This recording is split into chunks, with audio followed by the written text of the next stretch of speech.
For those who don't know me, my main source of income has always been video production services. I shoot, I edit, I also do graphics for various companies. But at the time, back in 2012, I was swamped with editing 2 web series, all while working a 9 to 5 at an ad agency. So from time to time, I would stay late at the ad agency just to work a few hours on these web series. To this day, I still carry this Swiss Army shock-resistant multi-level book bag almost everywhere I go. It housed a lot of essential tools I need as an editor. Things like hard drives, cables, laptops, candy, etc. Basically what I'm saying is it holds a lot of value and valuable things. So it's December. Now here in Maryland, much like most places in the United States, in December the sun goes down around 4:30. At 5:30, I'd scheduled a meeting with a good friend of mine, Chanel, at another good friend, Jamar's studio. Jamar had a very dope studio space housed in a commercial building in a bustling area in Baltimore. A lot of creative people ran businesses out of this building. Printmakers, interior designers, even cults. I remember Jamar was a neighbor to a cult at one point. Anyway, Jamar always opened his doors to his friends to be as creative as we wanted to be. This is your girl, Chanel Loren. At the time, I was shooting a show called The Unnamed Music Show. You can still see the show on YouTube if you want to check it out. But we were shooting at Jamar's studio, and like I said, I was meeting Chanel, who was the host for this episode. After a long day at work, I arrived in the city. Grabbed my book bag and my camera bag out the passenger side seat. As I'm approaching the door of the building, I see this young man cross my path wearing all black from head to toe. The only thing that was kind of off about him is he was wearing the whole, face mask kind of thing where your face is exposed, but everything else is covered. But hey, it was December. I gave him the customary black man head nod and said, "What's going on, man?" He didn't respond and kept walking. Whatever. I keep going to the door, but out my peripheral, I see him turn around, and instinctually, I knew it was game time. "Drop that shit, yo."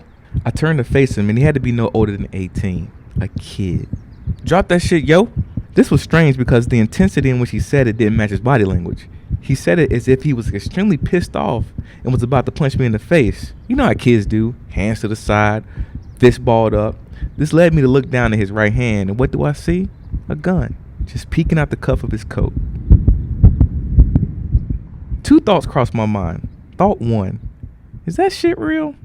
Now, I'm not saying if I would have recognized a water pistol that I would have turned this kid into juice. I'm not a tough guy. In fact, you know what? Put a pin in that. Let's just assume that the robber had a fake gun. We'll come back to this in just a moment. The second thought was, thank God I didn't open the door of that building, because there was about a 2.5-foot landing, then 12 stairs straight up to the first floor. That set of confined circumstances could have ended very badly for either him or me. As car after car passed by, it was just me and him on that crowded sidewalk. My hands raised by my ears, him moving side to side nervously. "Drop that shit, yo." I say to him, "Take it." I drop my camera bag and my book bag with my laptop and all those hard drives filled with client work on the concrete. Next thought, how am I going to tell him about this? That quickly turned into no more late night editing sessions. I might be kind of good with this. So now me and the robber are at a standstill. Him nervous with the gun, which is a terrible recipe, and me thinking I'm going to die in Baltimore. All of a sudden, about a block up, I hear someone say, "Take his wallet, yo." Imagine that. Someone just walking down the street and stumbles across a robbery and decides to give advice. But for my psyche and my love for Baltimore, I'm going to safely assume that this person that was speaking was the lookout. I dug in my front pocket so fast because I knew I had a secret. I don't carry cash. Well, that's not necessarily true. 99% of the time I don't. But in this particular instance, I had just done laundry at the laundromat around the corner and had 4 wands perfectly placed for a robbery such as this.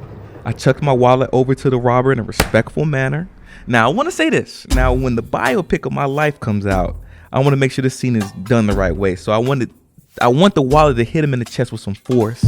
We make eye contact. I got like 1 glory tear coming down my face. And I say to him, "Take it, motherfucker." But in actuality, I kind of just flung it over. He grabbed it and scurried off past me into the Baltimore night.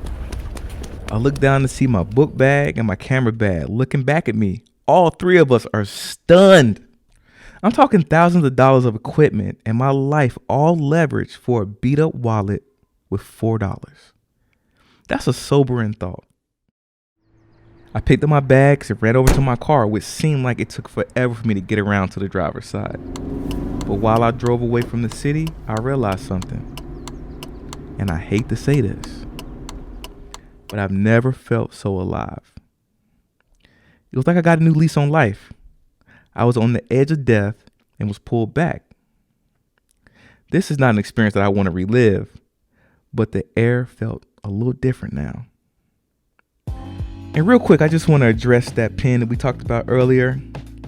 Now, had I done some heroic stuff and fought the gunman with the fake gun, I never accounted for the others lurking in the shadows. The lookout. That could have ended bad for me. Lesson learned. But here is the true takeaway from that night's events. Every time I tell the story, I find the person listening eventually opens up and tells their story as well. Black men and women being survivors of the moment, but still tending to the scars. We laugh about it and bond over our traumatic encounter. We both feel the pain of the moment because it's a reminder that we aren't safe and it can happen to you at any time, to any person, especially when the person doing the crime looks just like you. I didn't sleep that night because I knew he had my wallet, meaning he had my address. My relationship with the city changed. My relationship with people changed. And most importantly, I've changed forever.